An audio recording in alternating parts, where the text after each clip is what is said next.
This is Freedom from the Law channel. I will spiritual review from next week.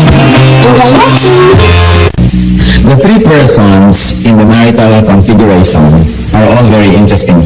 Tatluhan dapat sa love affair. Parang may nakakunot na, bakit naman trilogy agad? Dapat kaming dalawa lang. Meron pong tatlong karakter dapat sa pagsasama ng mag-asawa para ito magtagal. At hindi lang magtagal, ito ay maging maganda, makulay, magbulaklak. Unang-una, of course, not necessarily in order of importance, is man. The male part of the marriage. In Genesis 2:18 in the Bible, the Lord God said, "It is not good for a man to be alone. So I will make a helper suitable for him." So the first person in this whole partnership is man. And of course, the second person is a woman. That's why in the first marriage that the Lord himself offered in Genesis 2:22, then the Lord God made a woman from the rib that he had taken out of the man, and he brought her to the man. So dalawa na. And you would think kompleto na yung marriage. Meron pa po. The more important part of this partnership is God himself.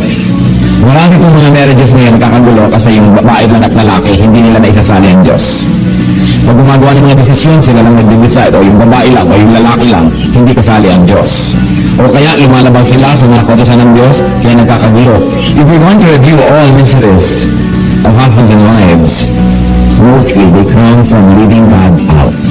Except if they were very godly but going through trial, which is another story.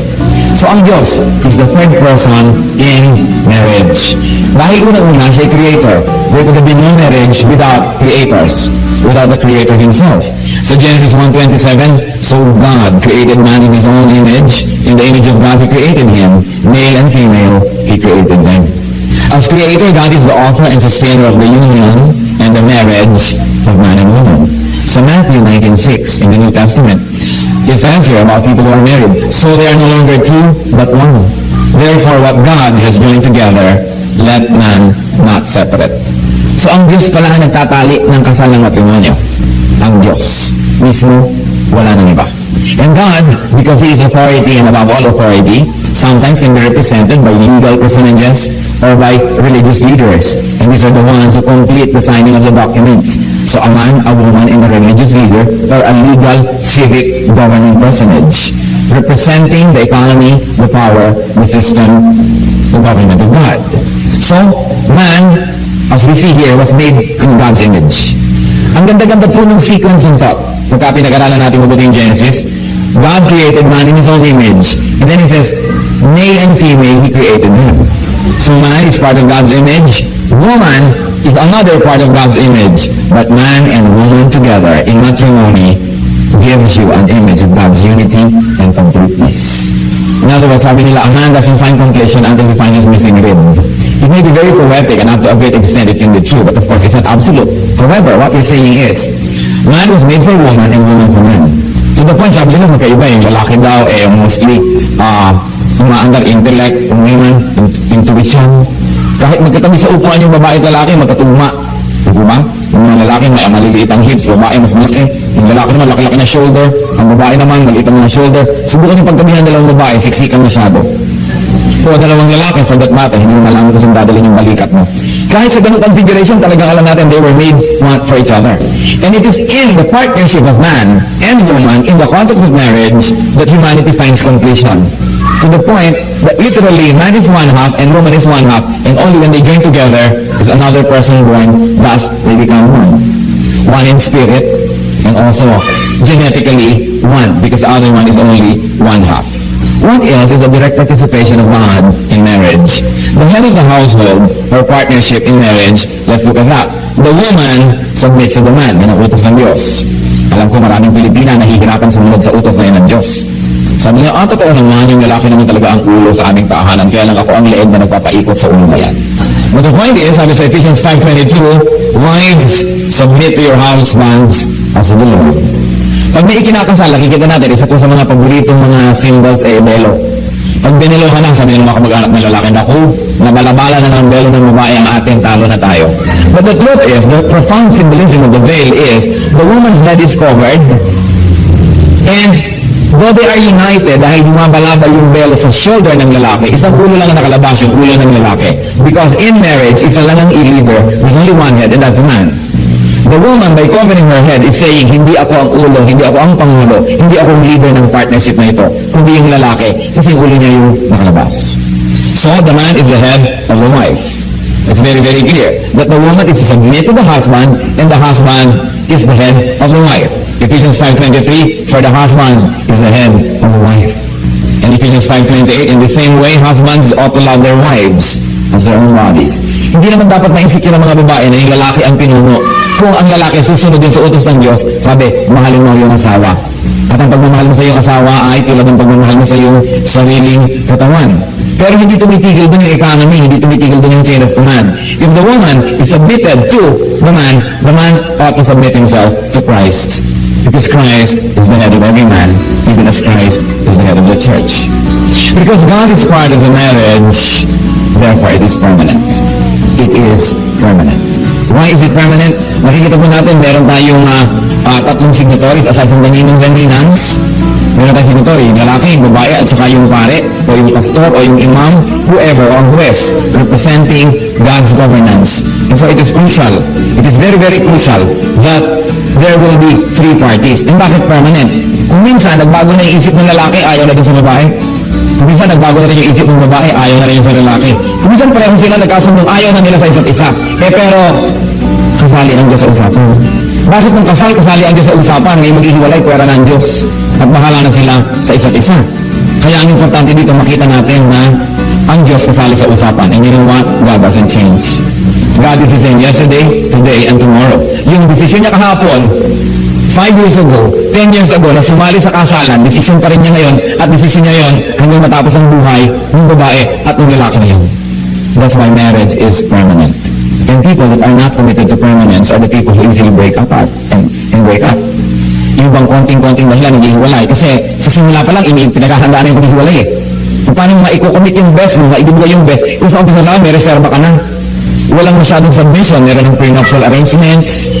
Yung mga kamag-anak ng mga sulusol, sabihin, pag tayo, tapakan mo. Paglabas sa simbahan, yun naman yung paa mo lumabas. Para ikaw ang bida, siya ang talo, para ikaw ang dominant. Yung hindi godly na mga advice. Dapat ang ina-advise natin, surrender to each other because in love, both of you are captives of each other. Nobody should really win. Pero ang tinuturo ng iba, ikaw manalo. Yung kabilang partido, yun na ituturo. So all throughout life, there's an adversarial relationship between husband and wife. Nagiging contest.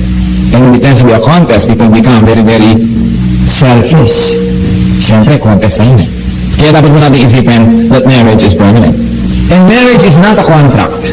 Because God is there, marriage is not a contract. Nakalagay sa papel, marriage contract. Dapat palitan yun. Marriage is not a contract. It is a covenant. Ano ba yung contract? Sa contract, dalawang partido. Gawin mo yung parte mo, gagawin ko yung part ko. Pag hindi mo ginawa yung part mo, pwede ko na hindi gawin ang part ko. So, hindi ka naman nag-e-entrega, so hindi na ako magpatitinggan ng kape mo. Hindi ka naman nice, so hindi na rin ako nice. Hindi ka naman mabait, so hindi na rin ako mabait. Pero, contract yun eh. Parang supplier. Hindi ka naman nag-supply, hindi ako magbabayad. Ang usapan natin ay ang idadalhin mo mga produkto, dilaw, hindi na lang mag-blue. Pwede na ako hindi magbayad kasi hindi mo sinunod ang kasunduan. But marriage will be cheapened if we will equate marriage with a contract. A marriage is a covenant. And what is a covenant? I'm committed to you for life, whether or not you do your part. Kasi kung yung commitment ko sa'yo is only dependent on your commitment, paano na ako nagtaksil ka? Di magtataksil na rin ako. It's only a matter of sino yung nauna. Paano ka nagkulang ka? Pwede na rin ako magkulang. So, magalit ka sa akin, pwede na rin ako magalit. Iniwan mo ako, iiwan na rin kita. Ano mangyayari? Pero yung covenant po, kasi ang relation ni Lord ka sa church, katulad ng relation niya sa atin, hindi yung contract kay covenant. Nung iniiwan niya ang Diyos, iniiwan kayo. Pag ba hindi tayo faithful sa Diyos, hindi na siya faithful. Pag ba kinakalimutan natin ng Diyos, kinakalimutan na niya tayo. No? Because God is a covenant with us through Abraham. So kahit nagkukulang tayo, hindi siya nagkukulang. Kahit nakakalimot tayo, hindi siya nakakalimot. At yung relasyon ni Lord sa church, yun ang pattern ng relasyon ng mag-asawa sa isa't isa. Kaya sinasabi sa husband, love your wife even as Christ loved the church. Therefore, hindi tayo dapat masyadong serious about this relationship becoming a contract. Katulad sa ibang bansa na may divorce. Ay naku, humihilik pala ito ng malakas, divorce. Hindi pala ito mabango pagka ganito, divorce. May ganito pala siyang habit, divorce. Kasi ang iniisip, how I can use you as a tool to please me. Not how I can keep my commitment, which was made not only to you, but also to God, who is a part of this partnership. Dapat mo natin tandaan, ang mag-asawa man, magkasundo maghiwalay, magbago man ang isip nila, magbago man ang pag-ibig nila, ang Diyos hindi nagbabago. At kasali siya sa usapan. Kaya hindi siya dapat ipuwera pag nagkakagulo. Sa katunayan, kaya siguro nagkakagulo, dahil ipinwera siya. Kung hindi siya masyadong isinasama. So, marriage is not a contract but a covenant. Therefore, consult with God. When you make decisions, consult with God. God is an active part of marriage. Now, what are the sublime goals of marriage? Marami mga goals. Pero may malalim, may mababaw. Ang pag-usapan ko natin yung malalalim, madangla ng pag-asawa, yung goals of this partnership between man and woman. Of course, it's for happiness. It's for help. Sabi, I will make a helper fit for him. In much the same way, man is a helper of the woman. Hindi na yung babae lang yung helper.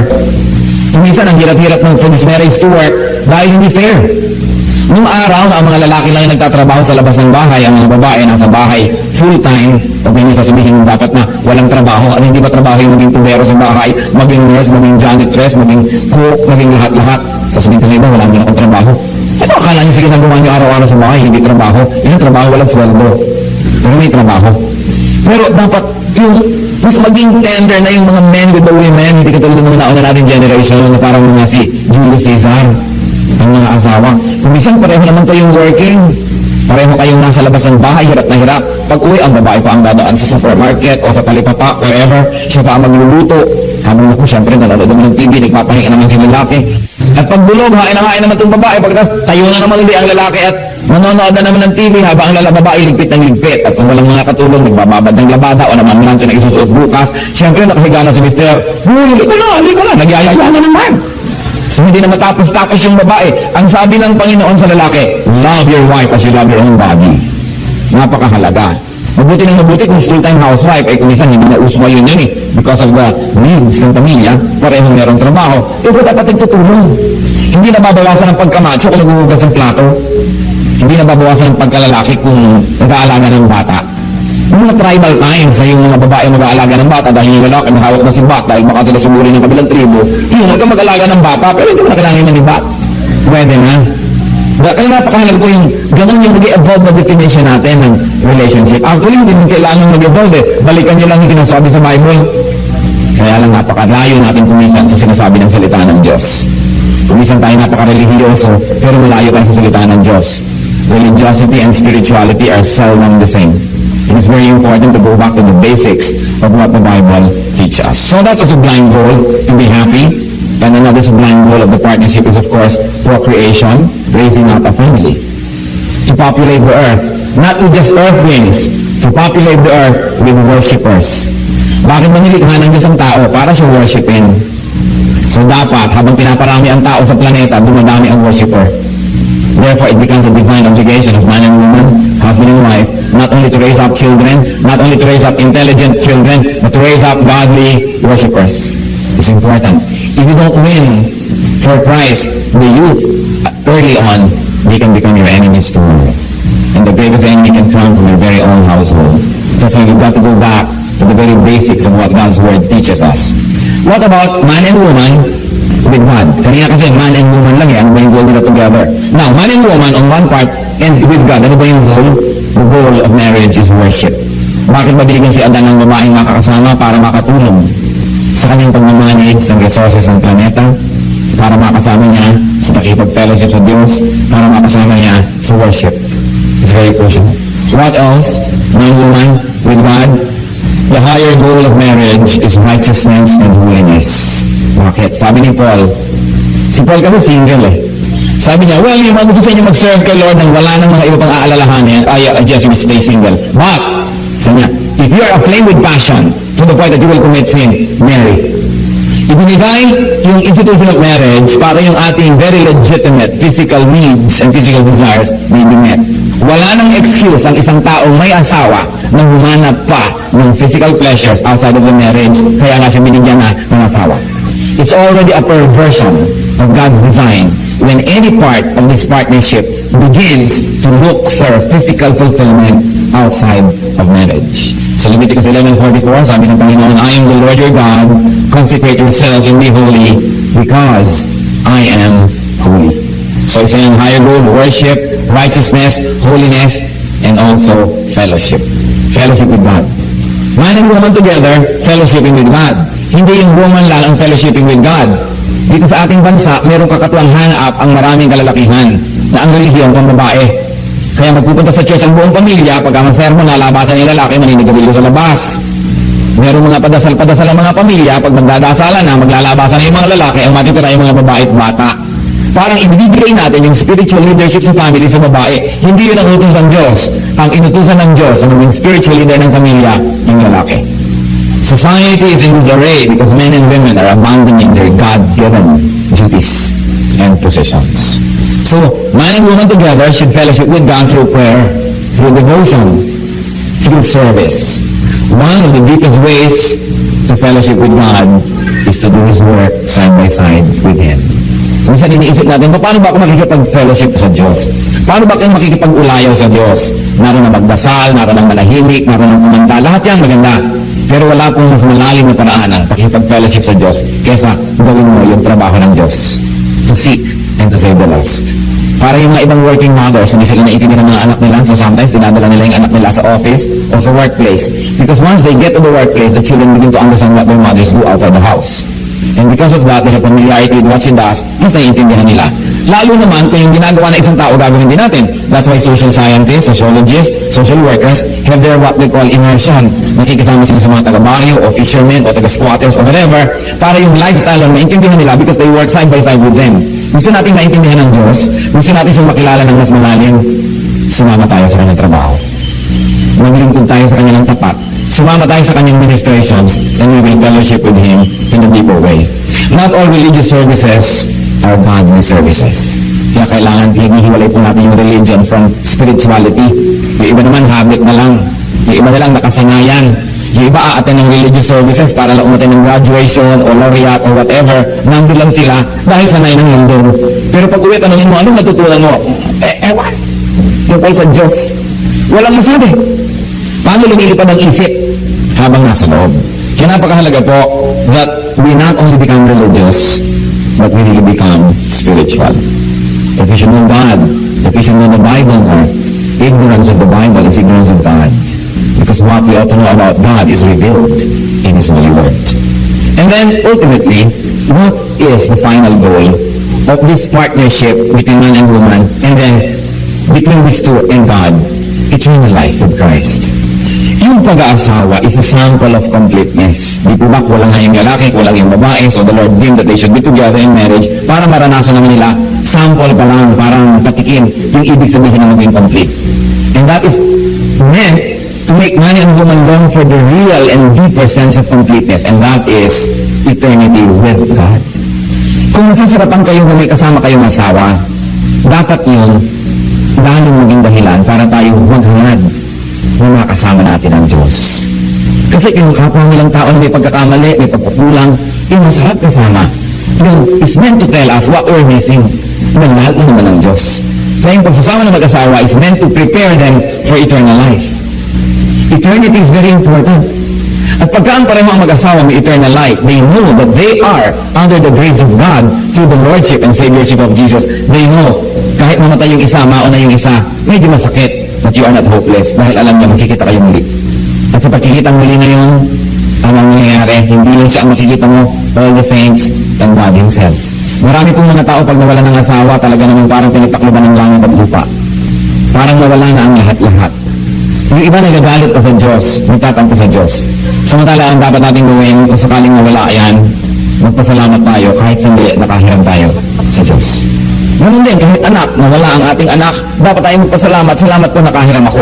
Dahil hindi naman kayo ipinanganak na may kasamang asawa, hindi naman kayo ipinanganak na may kasamang anak. We brought nothing into the world, that's what the Bible says, and we will bring nothing out of the world. So whatever we enjoy is only borrowed from God. Hiram. Yung mga tagal na pinahiram, sa halip na magpasalamat ng binawi ang pinahiram, nagalit at nagtampo pa. Kaya dapat po iniisip natin yung kung magkakaroon ako ng very special joy and sense of completeness dahil may asawa ko, ano pa kung si Kristo ang aking kasama? Ano pa kung si Kristo ang aking kaulayan? Sabi sa John 3:36, whoever believes in the Son has eternal life, but whoever rejects the Son will not see life, but the wrath of God remains in him. Napakahalaga po sa marriage, hindi lang yung ang goal natin. Magkabahay, magkalupa, magkabilang kotse, makapagpatapos ng mga anak. All those are nice goals. But remember, no matter what you do, life will end. Life on earth will end. Kung nung araw nag-aaral kayo, pinaghandaan nyo ang magiging kurso nyo, nag-invest kayo ng panahon sa pag-aaral. Pagkatapos, pinaghandaan nyo rin ang pag-aasawa, yung iba nag-save, talagang gumawa nito at gumawa niyan para maging handa. Hindi lalo naman dapat natin paghandaan yung walang katapusang eternity. Kung saan hindi ng tao ang ating makakaulayaw, kundi ang Diyos mismo. But let us not delude ourselves. Dalawa naman ang destination, heaven and hell. Hindi ko namatay, ay kasama na siya ng Diyos. Hindi natin pwedeng sabihin yun decisively. Minsan alam natin pampakonsuelo lang para lang na yung mga sugat ng ating puso ay medyo maghilom. Pero alam natin na may impyerno at may langit na dapat paghandaan. One of the best things na pwedeng ipundat ng mag-asawa, hindi bahay, hindi lupa, eternal life. Para sa kanila at para sa kanilang mga anak. Para sa lahat ng mga tao na i-influensya nila. So marriage is for man and woman, but it is also for God's glory. So glorify God in your marriage and glorify God through your marriage. Sa Bible, meron po mga napakagandang mga model couples like Priscilla and Aquila. They were always serving God. Wherever they would go, they host workers. Kaya sila po ang laging tinitirhan ni Paul. Sila ay nasisipag, nagtutulungan, magkasama sa hanap buhay, magkasama rin sa paglilingkod sa Diyos. Hindi tayo nabubuhay para maghanap buhay. Naghahanap buhay tayo para mabuhay. Kaya dapat po, meron tayong very healthy space in our hearts for godliness and for godly service. Yung mga young people, hindi makapag-serve kay Lord kasi nag-aaral. Subukan niyo naman pagka malapit ng matapos, lalo hindi makapag-serve kasi nagtitesis. Pagka-graduate, naghahanap lang ng trabaho, hindi rin makapag-serve. At pagkatapos, magiging busy yan going up the corporate ladder. Tapos mag-aasawa, lalo hindi naman ngayon makakapag-serve dahil nag-uumpisa na ng pamilya. At pagka ngayon naglaki na yung mga anak, hindi rin makapag-serve dahil eto, nag-aalaga na ng apo. Kailan pa kayo maglilingkod?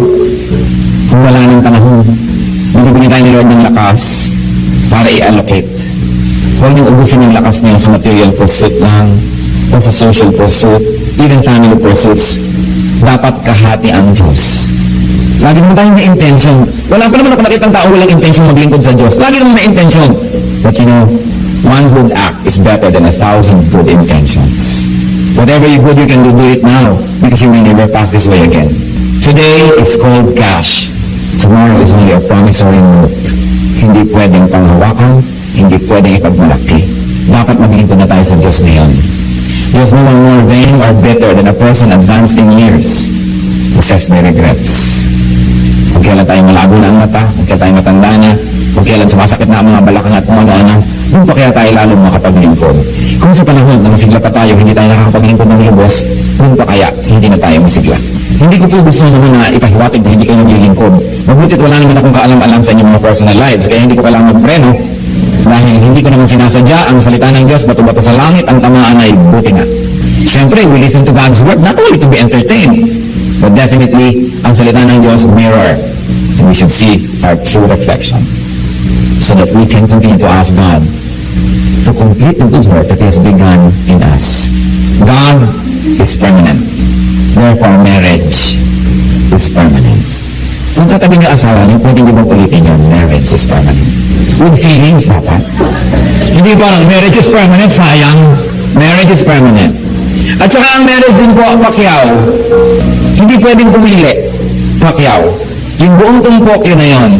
May malaki, may maliit, may bulok, may hindi, may maganda, may hindi maganda. Hindi pwedeng pili. Alam niyo yung mga naglalaro ng apoy kasi gusto pili. Gusto nila yung pagiging domesticated ng wife nila, pero gusto naman nila yung kung anong katangi, anong wife ng kung sino. At gusto nila yung katangi, anong kung sino doon. Gusto nila kunin lahat yun, kaya nagkakagulo-gulo.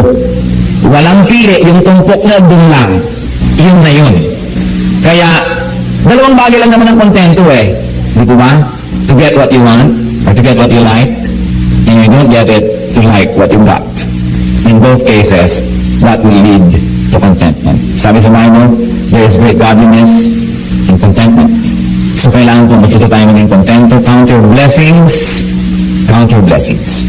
Many people are continuously looking for Miss Right without bothering to become Mr. Right. Laging parang ako ang ma-please, ako ang ma-please, ako ang ma-please. Hindi ganun yung marriage. Hindi ganun yung relasyon ng Lord sa kanyang church. At yun po yung pattern. God is permanent. Marriage is permanent. Kaya pagandahin na lang yan. Kung may mga kulang, dagdagan. At kung talagang hindi na madagdagan, tanggapin nyo yun na yun. Kailangan, hindi na hinahanap pa sa iba. Enjoy. Do not endure marriage. And very important po sa marriage, acceptance. Mapapansin nyo siguro, hindi kayo siguro mag-disagree, sa pagtagal ng panahon, yung akala nyo pinakasalan nyo, iba pala. Meron pala kayong mga illusions about the person, hindi pala siya yung totoo. So, nadidiscover nyo yung totoo, at yung totoo na yon, patuloy na nagbabago. Yung totoo 5 years ago, hindi na rin totoo ngayon. Halimbawa, 5 years ago, meron pa siyang kilay, ngayon, drawing na lang. Ganun talaga ang buhay. Nagbabago. Yung pinakasalan niya siguro, close-up smile, ngayon, nakababad na sa baso ang ngipin. Kasali yan sa pagbabago ng mundo. Napaka-unfair Napaka-unfair ng ating concept of beauty. Para sa atin, ang maganda yung nagtatagumpay labanan ng force of gravity. But you know that as we all grow older, we give in to the forces of nature. One of them, the force of gravity. So parts of our anatomy begin to sag here and there. Kasali yun sa tinatanggap. Nakaka-oppress kasi, yung mga lalo sa mga babae na kailangan laging magpa-stretch ng mukha, magpa-kung ano-ano. Kaya kung minsan tuloy, sabi mo, ang ganda-ganda naman ng dimple mo. Hindi, pusod ko yan. Hindi na pala nakarating ang facelifting. Tuloy, kahit tawa na malakas, hindi na makatawa dahil matipilas ang pisngi. Di po ba nakaka-oppress? That's why, sa mga kapwa natin lalaki, dapat paalala. Pagka, when the faces begin to sag, nagkaroon ng mga kung ano, kasali yan sa covenant. Kasali yan. Hindi dapat na naghahanap ka ng mga kapitbahay mo na banat ang mukha at 14 anyos. Dahil, that is not God's way. Kung minsan, gusto mo yung magandang-maganda yung kamay, paano naman pumangit yung kamay, kalilingkod sa'yo at sa iyong anak. Therefore, magandang kamay yan. Ano po ba yung magandang kamay ng babae? Ang magandang kamay ng babae, yung kamay na naglilingkod sa kanyang asawa at sa kanyang mga anak. Yun ang magandang kamay. Huwag kayong ma-oppress ng Greek standards of beauty. Lalong-lalo, huwag kayong magpapadaya sa standards of advertising. Hindi sila totoo. Kahit yung mga model, kutakot-takot na makeup at lighting pa ang ginagawa bago kunin niya naglitrato. Huwag kayong magpa-oppress. Meron man dyan totoo bihira. At siguro hindi nag-aalaga ng asawa at anak, hindi nagkukudkod ng mga kawali at mga kaldero, hindi siguro naglilinis sa mga talaba, at hindi nagkukuskus sa mga banyo. So maganda man ang daliri nun, doubtful kung magaling na kasama sa bahay. Bagamat, hindi naman kapintasan kung nakapaglingkod na kayo, maganda pa rin yung kamay nyo dahil na-maintain nyo. Pero hindi pangit ang kamay na kamay na naglilingkod. Yun ang magandang kamay. God is in marriage, so keep marriage sacred. Sabi sa Hebrews 13:4, marriage should be honored by all and the marriage bed kept pure. For God will judge the adulterer and all the sexually immoral. Huwag po kayo magpapadala sa mga pananaw ng sanlibutan. Alam niyo naman, sikat na sikat yung maraming asawa, yung maraming ganito at ganon. Hindi yan. Pag umuulan na ng asupre at kumukulog at kumikidlat at bumubuka na ang lupa, sa Diyos kayo tatawag. Hindi sa mga tagahanga natin, sa ating mga kahangalan. Kaya yung mga sinahangan, wow, bilib-bilib ako dyan, dami-dami niyang asawa, yun ang unang tanaman ng mga kidlat. At pag kayo nanganganib, hindi kayo pwede humingi ng tulong doon, sa Diyos kayo tutulong. Kaya bago dumating ang panganib, obey God and live according to God's law. Because we will all face God. As sure as we were born, we will die. And we will meet our Maker. Ang pinakamalaki pong ibinigay sa tao ng Diyos na dapat niyang alagaan ay hindi ang planeta, hindi ang continent, kundi ang kanyang asawa. Some of you are very good fathers, but the first step to becoming a good father is to become a good husband. To become a good husband to your children's mother. Ganun din po yung mga nanay. Napakarami, lalo mga Pilipina. Bilib ako sa mga Pilipina. I have studied so many cultures. Ang husay ng mga ina.